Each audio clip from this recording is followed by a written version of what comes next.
What makes you confident that the National Care Service, with all its laudable aims, will deliver what you want it to, given that you will have people on the ground charged with delivering this who may well be culturally resistant to change in general and this specific change?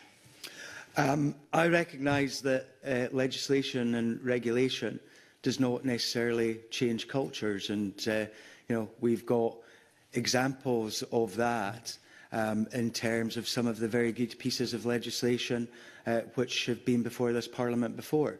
Probably the best example I can give is self-directed support, whereby we put forward on a cross-party basis, it was agreed, the ability for folk to have more independence and autonomy in terms of their care, with 4 different options that people could access which best suited their needs.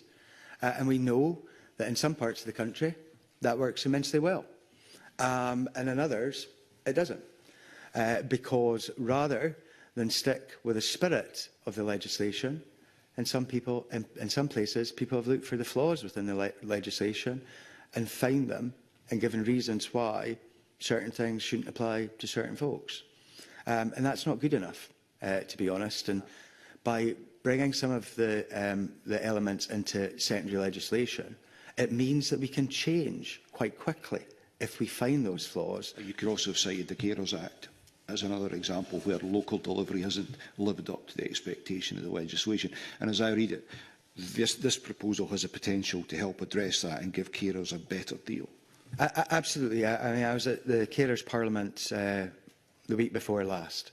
And, from the questioning from the floor to the panel, a large amount of that questioning was around about why is it that money that is allocated to my area is not being spent on carers.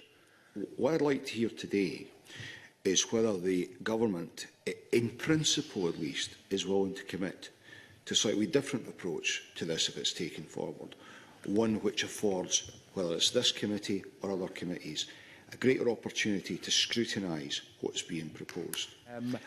Without making any commitments in the here and now, I will reflect on what Mr Day has said here. What I would say, and a number of folk around the table have worked with me before, in terms of tricky pieces of legislation, my door is open and I am willing to speak to anyone and everyone around about elements of this, whether that be informally or formally. But I will certainly reflect on what Mr Day has said today. Thank